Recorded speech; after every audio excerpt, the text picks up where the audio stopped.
Okay, good morning, everyone. Thank you so much for being here, especially for being here on time. We are waiting for one more member of our panel. Unfortunately, Pam Larry is not going to be with us here today. We are waiting for one more member of our panel, and when he joins us, he'll join us. My name is Zen Honeycutt, and I'm the founder and director of Moms Across America. We're a national coalition of unstoppable moms, and I'm really thrilled to be here today with Rachel Parent. And we don't have a moderator, so we're going to moderate ourselves and answer some questions that we've put together. And I'm thrilled that you're here today. So we're going to say a little bit about ourselves and why we're here and how we got into doing what we're doing. And go ahead, Rachel. All right. I'm Rachel Parent. I'm 16 years old. And for the past 4 years, I've been working towards labeling GMOs. Now, this all started off where I had to do a speech for school. And I had absolutely no clue what to do it on. But I did know that I wanted to do it on something that would impact a lot of people. So I figured, what better than our food system? We all have to eat. So I started researching into our food system more and more, and through that I found out about GMOs and the urgent issue revolving around our health and our environment. What scared me the most was the fact that nobody in my school knew what a GMO was. That's when I knew that I had to take action. And so I founded the organization Kids Right to Know. And our goal is to gain mandatory GMO labeling, but also to inspire and to educate youth about these issues, and also to empower them to take action. So that's what we've been doing. It's been an incredible journey, and I've been honored to do a TED Talk now, a debate with Kevin O'Leary, and meet with Jane Goodall. So it's been absolutely incredible. Awesome. And how old were you again when you started? I was about 11 years old. Isn't that amazing? Give her a round of applause. It's amazing. By show of hands, how many people have seen her with her debate with Kevin O'Leary? Isn't that fantastic? Thank you for coming. And she comes all the way from Canada.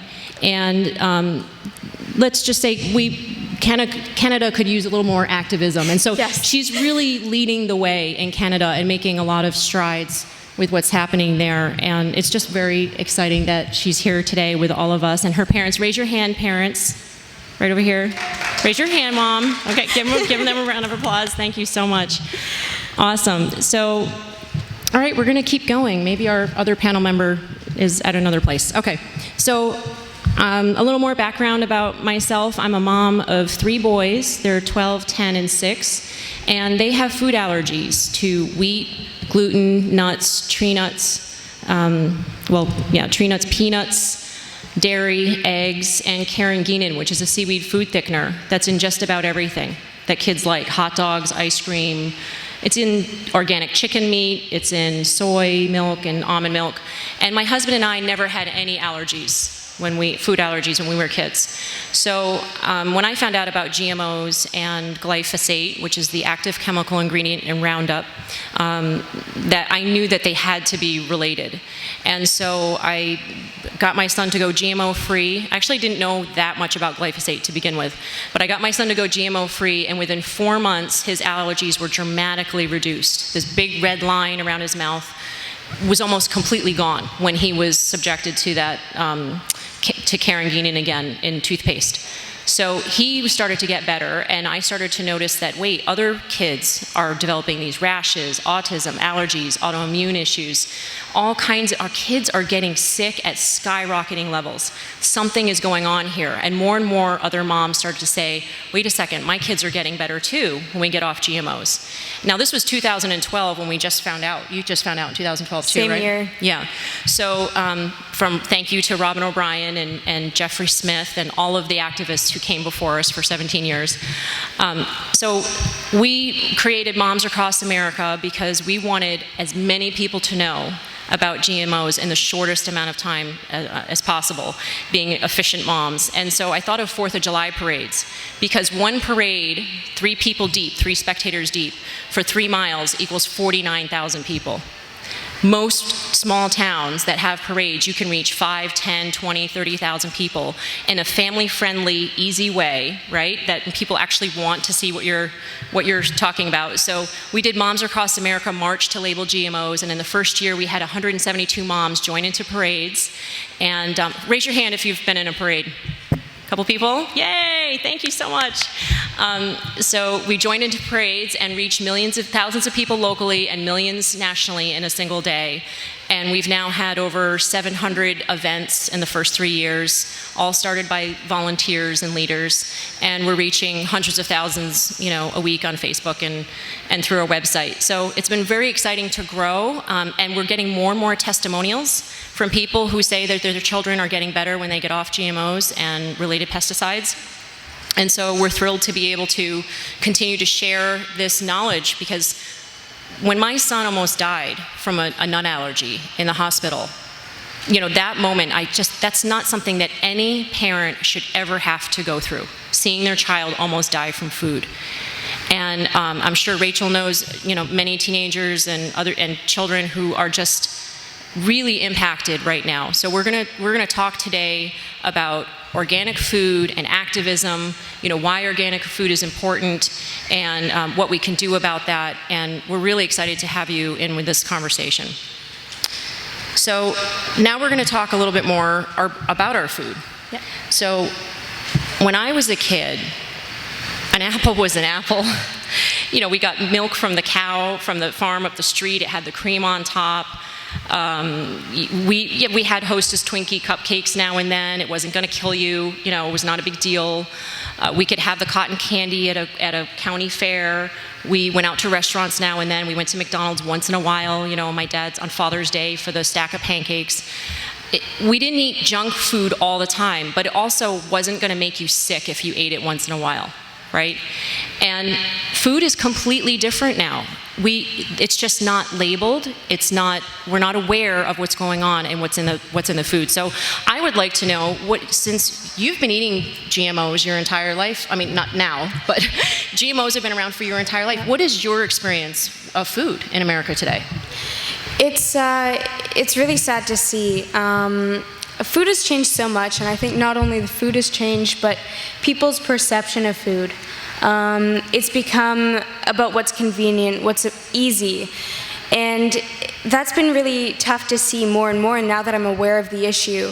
My grandma used to tell me of a time where food was food, like as you were saying, strawberries were strawberries, corn was corn. You could eat whatever you wanted, and it wouldn't make you sick. And my parents used to tell me of a time where they could bring peanut butter and jelly sandwiches to school. Well, in elementary school, we weren't allowed to bring fish, we weren't allowed to bring eggs, we weren't allowed to bring coconut, we weren't allowed to bring nuts, because all of these would create anaphylactic shock in majority of the students. Sorry, fish and eggs too? Fish and eggs. Okay. And so at that point, when I started seeing that we couldn't bring so many of these foods to school, is when I really started to freak out. And I've always grown up with allergies. I'm allergic to sugar, I'm allergic to dairy, I'm allergic to a whole slew of things. But as soon as I stopped eating GMOs, I noticed that my allergies dramatically started to go away. And of course I still have them and I still have to be careful, but they are dramatically better. But the way people view food, they don't really think about what's going into it, where it came from. Which farmer grew it, what pesticides were used on it. It's not about doing the research anymore, it's just about taking what's there. And I think what people aren't realizing either is the fact that our government isn't regulating what we're eating. I think that's something that people always fall back onto, is that, well, our government says it's safe, we can eat it. Well, the fact is that neither the FDA nor Health Canada do any of their own testing, and they rely only on the very companies that make these GMO products. So why is it that we're depending on our government when they're not looking out for our best interests? So that's what I've realized. Now, how do you feel as a teenager that really you expect your parents first, and then your community and your leadership to protect you? I mean, that's just sort of a basic human right, right? To expect to be safe. How do you feel that your government is not protecting you? Well, I mean, it's sad actually, because, I mean, think about it. There are thousands and thousands of people in America and in Canada. There are millions. And all these families think that they're doing what's right for their children. And so it's devastating for me to know that these families don't know what they're putting in their own children's bodies. In fact, we live in a democracy where we're supposed to have complete transparency for all of our food, and yet we don't even have the simple right to know what we're putting in our own bodies. That's a scary thought, and yet 64 other countries around the world already have that labeling. So it's sad for me to see that, but I do know that there's hope, and I do know that this movement is growing drastically. More and more teens are getting involved, more and more families are finding out about this, changing their diets, realizing that they're healthier without it, so that's what we have to look forward to. That's exciting. And you see teens around you getting more aware about this. And how are they getting, we're going to talk more about the activism part too. Birke Baehr is here. Yay. So sorry I'm late, everybody. Thank you for joining us. We started off with a little intro about ourselves. Will you please introduce totally. yourself? My name is Birke Baehr. I'm 16 years old, and for the past 5 years, I've been a food advocate and activist, traveling around the country and the world talking about organic food and trying to change the general idea of how we think about food. I've been under basically the opinion that food's such an underrated subject these days, and it's so important to us, we can't live without it. And I've grown up in a culture where people don't really think deeply about it. And it's so important how we nourish our bodies and how we find and source what we eat. So it's really, really an important subject to myself and deep at heart. So it's great to come to a place to talk to people like Zen, Rachel, and really get to transfer energies about that and talk about good food. So what was that moment when you said, I have to do something about this and get up and speak? Because you've spoken in front of thousands of people. Has anybody seen his YouTube video? How many people? Raise your hand if you've seen. Awesome, right? Amazing. So what was that moment when you said, I've got to speak about this? Well, one of the first moments where I really had the epiphany about the food system was I was 8 years old, and I came across an article online that said mercury was found in high fructose corn syrup. And I was 8, and in third grade science, I knew what mercury was and that it could kill you. But I had no clue what high fructose corn syrup was. So being a curious 8-year-old kid, I was like, oh, let's ask Mom. And she told me it was the sweetener that was used in sodas. And it was like the exact moment for me that was like, why is there something in our food that can hurt us? And it became basically a project, self-project, looking into our food system and finding out that not only were there things like mercury and high fructose corn syrup, but thousands of other things and products out in the world that were not healthy for us. Right, so you learned this information and you got that this was not right, not something that you wanted in your body. But what had you say, I'm going to stand up and speak about this? Because the fears for public speaking, because we're talking about activism and organic food today, the fear of public speaking is number one. That means death is number two. So most people would rather die than get up and speak in front of other people. And you are children that overcame that fear. And I would imagine there's lots of adults in this audience that would really rather not get up and speak. So I'd love for you to share, what had you say, I'm going to just get over this fear and get up and speak about it? Both of you. I feel like, for me, the biggest thing that I've noticed for public speaking for myself was that the passion behind it and that there's such a need to hear this information I was learning. I look at it and there's not enough people learning about our food system, especially 5 years ago. Now I see the information is totally much farther out there. But I couldn't talk about anything else. I couldn't go up on a stage and be like, I'm going to tell you about global warming, because my passion isn't there for that. Mm-hmm. My passion is to talk about the food system, and I feel like there's such a need for that knowledge to get out. Great. And what about you, Rachel? Along the same lines, I mean, when I found out that none of the kids in my school knew what GMOs were, that was definitely an awakening moment. And at that point, for me, it didn't matter if I had stage fright. It didn't matter if I was scared to speak in front of people. It was just the integral need to do what's right. And I figured that by speaking, hopefully, even if I could help one person, that would be what's right. That's fantastic. My son inspired me. He made, my son Ben is the one with the allergies. He made a healthy, happy students chart because he was tired of the teachers yelling in his class at the kids that were misbehaving. It really stressed him out. And so he was going into a new year and he said, Mom, what if I tell the kids about how the food affects them and changes their behavior? And I was like a presentation? And he's like, yeah. I was like, okay. I didn't really want to take on doing a presentation 2 weeks before school started with him, but we did it, and he put pictures of the bad foods, right? And then he saw the kids eating all the sugary snacks and the sugary drinks and bringing them to school. And then he drew pictures of how it could make them feel, grumpy and sad and irritable and, tired. And then he had pictures of alternative foods. And he did a healthy, happy student report in 4th grade on the 3rd day of school. And shortly after that, I realized, if my kid can get up and speak about this, for sure I can get up and speak about this.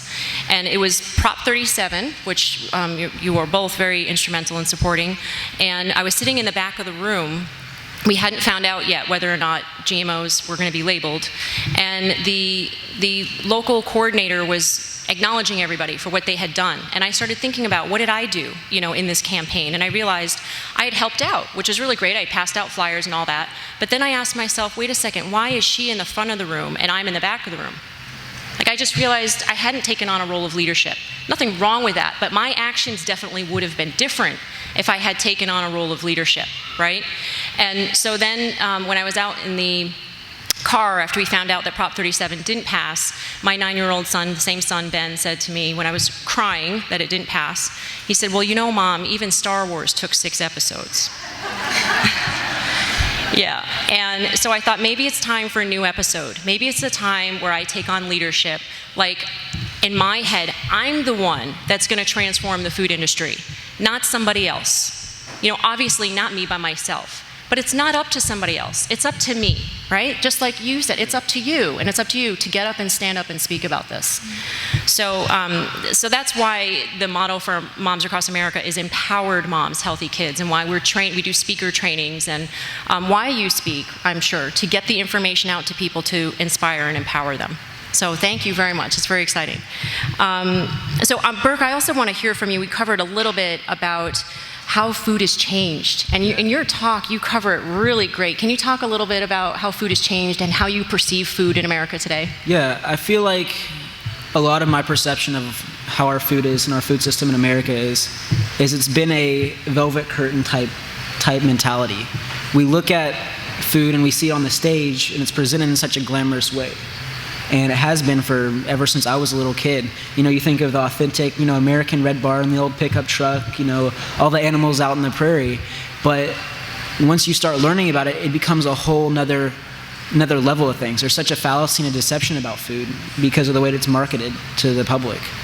And so it really takes the idea from somebody to be able to look behind that curtain and see what's actually happening with things like GMOs, pesticides and herbicides, chemical fertilizers, additives. The list goes on and on about so many things that are being put in our food, and not to our knowledge, really. So it's one of those important things to me to be able to take of revealing that. So we're going to talk a little bit about the right to know and why we need labeling. And there's many different reasons, right, why we have the right to know and why we need labeling. So we're just going to touch up on that a little bit. And Rachel, you've just been so huge about this, but debating this publicly and on the news and everything. You want to talk a little bit about that? For sure. There are so many reasons why we all deserve the right to know. First of all, it's part of our democratic right. 64 other countries around the world already require mandatory GMO labeling, and Canada and the US are the only 2 industrialized nations in the world that don't. So why not us? Don't we all deserve that same right? Second of all, like I said earlier, we live in a country where we can choose our own elected officials, and yet we can't even choose what we're putting in our bodies. So why is that? And that's what needs to change. Also, what I wanted to touch on was that the fact is, GMOs are related to allergies. They have been linked to allergies. And for people like me, who have allergies, it's extremely hard to track what we're allergic to if we don't have the full transparency on the labels.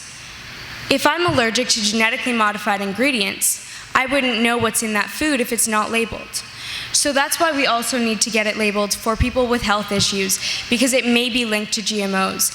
And of course, if 64 other countries around the world already have it, we deserve it the same as anybody else. It's a simple right. It's the same as writing made from concentrate. And it's just so that consumers can make their own decisions for themselves and for their families. And Birke, you want to talk about the food changes? Yeah, I definitely, especially with the food and the system in the past 5 years since I've been speaking and 8 years since I've been learning about it, the changes have been astonishing. We've seen fast food companies and chains talk about healthier options and bringing that to the front of the table, when before that you barely had, a salad at McDonald's that was, $5 or $6. And so the differences that I've come across have been amazing. But at the same time, we see things that are constantly coming out that are being put in, added in, that we don't know what it is. Especially with GMOs, there's so many different levels of science behind it that people don't even know about without extensive research. And it's such a gamble, especially when you get into genes and deep scientific things like that. When you have things like genetics, when this kill switch on the genetic producing in the food isn't going to stop, and there's been found that they've been faulty.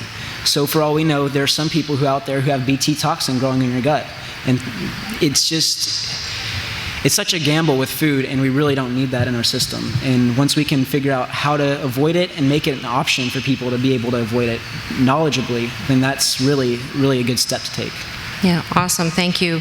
Yeah, a lot of what we're talking about is health. We absolutely have the right to know as far as our citizens' rights go, but why we need to know is really because of health. And as a mom for Moms Across America, I cannot get up and talk about GMOs without talking about the health reasons. 1 out of 2 of our children in America today have a chronic illness.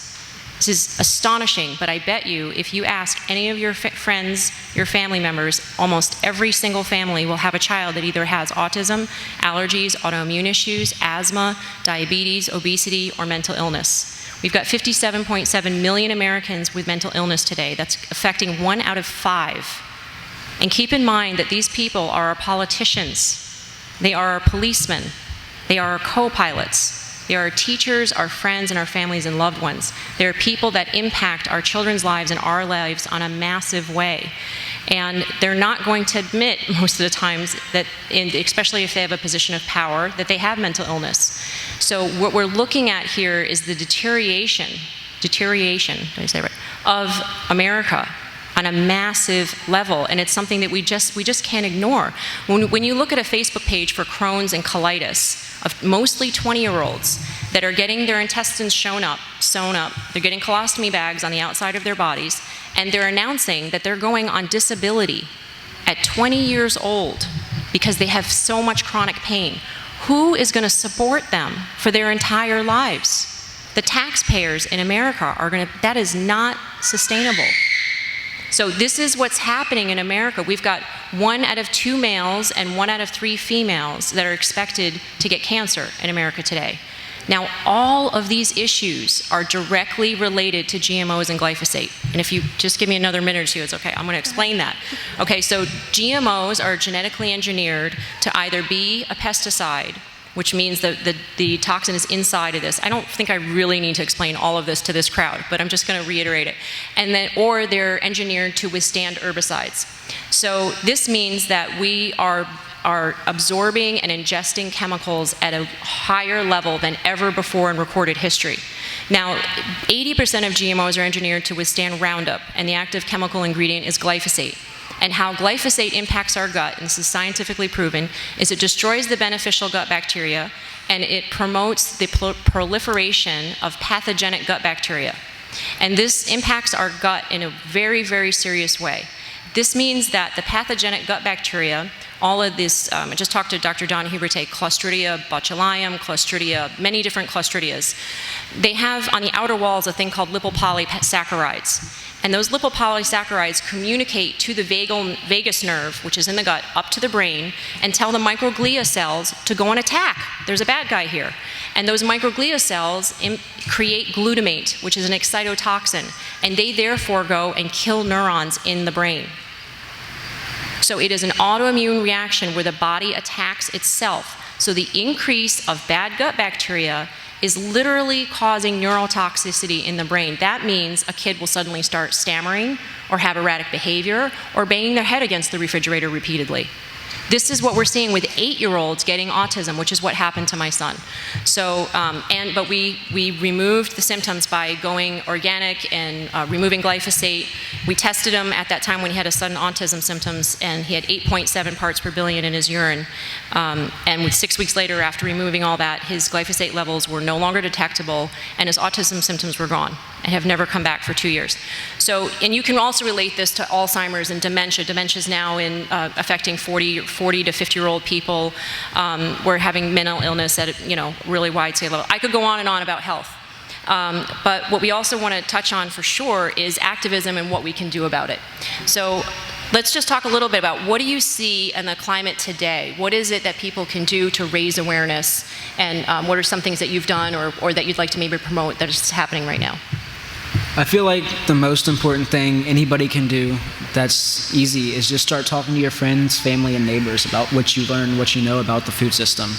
But what if they think you're weird? How do you do that? Yeah, it's interesting. One thing I really suggest is just cooking like an organic meal, a meal that's totally non-GMO, organic, local, fresh ingredients, and like having a potluck and being like, here, this is the conditions of your potluck dish. Mm-hmm. And then it basically show that it's no different than, tastes no different than regular food, but it's 10, 20 times healthier for you. So you're such a man. Feed them. Yeah, feed them. That's feed great. them. Offer them free food. Yeah, give them hard evidence of how amazing what the actual solution is. Yeah. I feel like the scariest thing for people talking about organic and healthy food is the common idea is you're going to have to like drink 6 wheatgrass shots a day and like not have to totally go vegan or vegetarian, when that's not true. It's just by changing your source from food and how your food is raised. And then by changing that mentality, for me, is one of the hugest and most important things about food activism, behind that whole like scary system of, I'm going to have to become a healthy food addict all the time and not eat anything that I used to eat when I was growing up. Right. So how many people can just have an organic potluck? Yeah? Easy to do, right? Explain why you chose organic, what non-GMO is before your meal, and just have a little talk about it. Yeah, and I always like to give thanks towards the farmers too, because when you're going organic, there's such the population of farmers in this country is a dying out race. It's like 60 plus, and there's not a lot of young farmers out there. And so the percentage of farmers in our entire country, especially organic, has to be even lower. So looking at that information, just giving thanks to the farmers and creating that awareness around it is so important to be able to support the people who are doing the positive things. Awesome. Yeah. Without the farmers, none of this would be happening. And we need, I believe, 100,000 new organic farmers in order to supply the food that the demand that we're all creating by raising awareness. So that's great. Thank you. I believe as consumers, as farmers, no matter what we do, we can take action. There's so much we can do as individuals. First of all, vote with your dollar. That's one of the most important things you could possibly do. For instance, a good example of this is in Europe. Right now, because they labeled GMOs, people became interested in the topic, and they've started boycotting products. So manufacturers are now taking GMO ingredients out of these products, and there's barely any GMOs in the European Union now. So that's something we have to look forward to, and we're getting to that point. Another thing is, like Birke said, tell your friends, tell your family, tell every single person you know. Get petitions signed, go on social media. We have such incredible tools right now that we didn't have 20 years ago. Of course, they're not the solution. Social media definitely isn't the solution, but you can reach people from around the world in seconds. And this is an incredible tool to spread that awareness. So those are my suggestions. What I really want to leave you with is that we all have the power to make incredible change in this world, and whether you take action in small ways or in big ways, like joining a rally, it doesn't matter. You're still taking action, and every day when we wake up, we have an incredible opportunity to make a difference in this world. So I'm asking you, please, on behalf of the youth to get out there and to make a difference, because we are the future and we need your help. We can make change on our own, but we do need the wisdom and we do need the help and the guidance from those older than us. So please, I'm begging you, help us and we'll help you. Okay, there's not much to say after that. Yeah, thank you. I'm so encouraged. So many of us are pretty tired, aren't we, of this fight, right? So many of us have been doing this for years. But when you see young people like Birke and Rachel and our children, you know, saying no. I mean, my sons went to McDonald's as a treat during Scouts, and they sat there and ate nothing. It's the young people who have the willpower and the, you know, the vision and all of that to really make a difference. And I say that we moms are, you know, in the end run going to have the final say so, because we buy 85% of the food. But who do we buy it for? Right? We buy food for our kids, and a lot of times if they don't eat it, we don't buy it. So if we can reach the kids and really influence them on what is going to have their bodies feel good, what makes sense to eat, they get it so much faster than the rest of us, because a lot of us adults have been eating our brands and our foods for 30, 40 years, and we don't want to change. But my kids see, they go to a restaurant and they're like, is it organic? If it's not organic, I'm not eating it. And they will literally not eat it. So I'm really super inspired by the panelists up here today and the future that we're creating for as far as what Moms Across America is doing and what we're up to and what many different groups and organizations around the world are doing.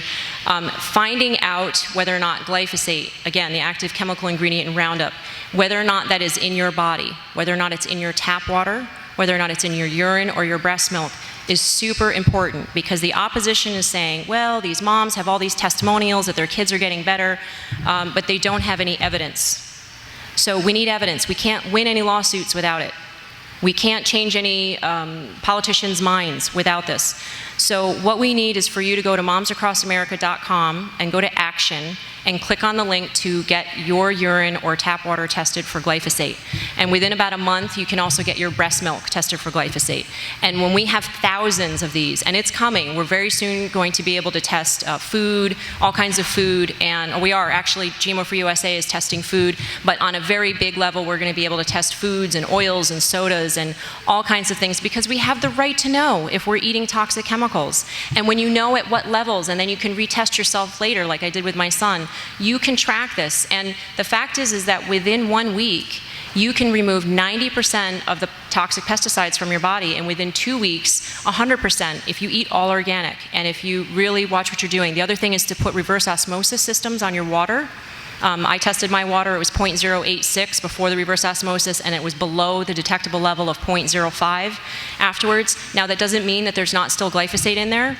So what you need to do to avoid the impact of glyphosate, what we were talking about, the gut bacteria, the brain, blood-brain barrier, I also didn't mention infertility and sterility, but all of these other things, is to eat things that remove the toxins from your body, like raw organic sauerkraut and miso fermented foods, kimchi, kefir, all of these different kind of things. There's also humic acid and zeolite. There's different things that you can do to remove it. But as far as activism goes, like they mentioned, just reaching out and saying, you know what, it's okay to feel weird. You know, I was at a barbecue and I was talking to a mom. Her child had behavioral issues, and she was sort of apologizing for that. And we started talking about GMOs and glyphosate. And I said to her, when I started talking about the infertility issues, you know, I started all of these different things, and I said to her, you know, is this too much? You know, we just met, it's a barbecue. And she said, no, it's not too much. This is my kid you're talking about. You've got to tell me. So like Rachel says, and Birke says, we implore you to tell people, to ask people what's going on with your family, to listen to them. Every single family loves somebody in America today who's sick. You have the bridge to talking about GMOs and glyphosate with them as soon as you listen to them talk about their children or their loved ones that are sick. So we have a few minutes for some questions. Does anybody have any questions? Yes.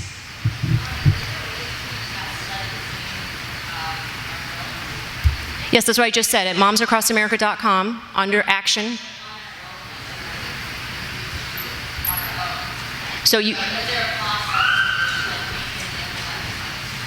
It's a process in which you can test your urine and your water, or what? I'm sorry. Yes. No. Okay, so how it works is you click on the link, you order the test, they send you a little cup, and you put your water in, you follow the protocol, you do the first urination in the morning if you're going to do your urine, and you tighten it up, put it in a box, and mail it back. And right now it's taking about a month, but very soon, if we get support, we'll have test results back within about 8 or 9 days, something like that, I believe. So it's very soon there's going to be able to be massive glyphosate testing available. Right now you can get it. You just have to wait about a month. It costs $119, and it's on water and urine. And there are people, my son was 8.7 parts per billion. That was 8 times higher than found anywhere in Europe. And we don't live near a farm. He doesn't spray Roundup. There was a woman who found glyphosate in her breast milk at 99 parts per billion. That's thousands of times higher than has been shown to cause harm in Seralini's study. And she unfortunately has a 4-month-old with neuroblastoma cancer. And she sprayed Roundup when she was pregnant. So she lives on a farm. So, we can't say that's the causation of it, but scientists all around the world are saying that this is the cause for the majority of the health issues in America today.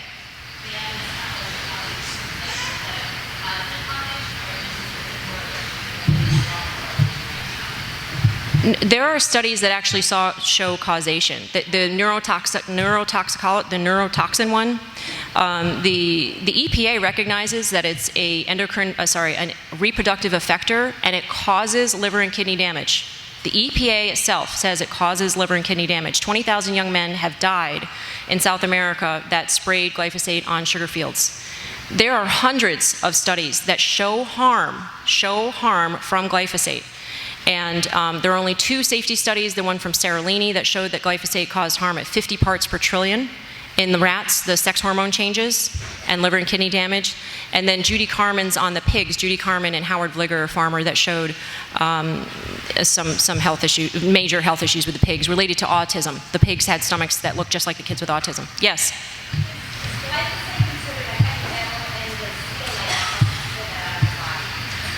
Glyphosate binds with, I'm not a scientist, but it binds with all these metals. So it's a great way to chelate it and pull it out. Yes, zeolite does pull it out. And humic acid, from what I'm told. Yes. Glyphosate is GLYPHOSATE.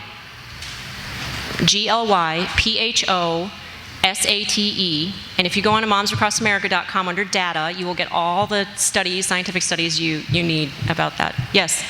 We've seen a lot of food labeled non-GMO, even though it's not that organic, and it's full of canola oil and soy oil. What do you think of that? That's a good point. So just because it says non-GMO on it does not mean that it's glyphosate-free or pesticide-free. It means that it's been tested for GMOs and it is below the 0.9% level, but it does not mean that they've tested for any pesticides at all. And the problem that I've had is that my son, the one that had the autism symptoms, he did not eat wheat. I mean, he did eat wheat. My other sons didn't. Glyphosate is sprayed on wheat, peas, beans, barley, tea, all kinds of food as a drying agent, not just GMOs, other non-organic, non-GMO food as a drying agent. So unless you buy organic, you are very likely exposing yourself to the 160 foods that the EPA allows to have residue levels that are hundreds, if not thousands of times higher than has been shown to destroy gut bacteria. So this is why we're talking about organic food. Organic food is the way to go. Period. Yes, I think we have time for one more question. No, go ahead.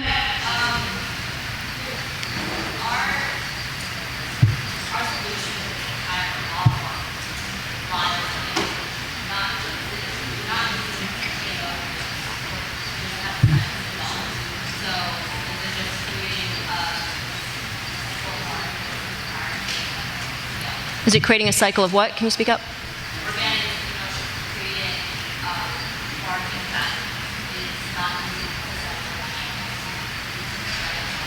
Yeah, so organic just means no GMOs and no toxic pesticides. They do still use some chemicals, but no toxic pesticides. Yeah, so we have to wrap up, but I do also want to say that the DARK Act, you guys need to be aware of the DARK Act, which may be coming up again in September, October. October 16th is World Food Day, And we really urge you to see if you can go to DC or write and speak to your senators, phone calls. If the DARK Act passes, it wipes out everything that we're doing. So we need to be for the Senate Bill 511. Please look that up and talk to your senators about 511. And yeah, get out there and share with your friends and family with some potlucks. Thank you so much for your time and your attention. It's amazing to be here. Thank you.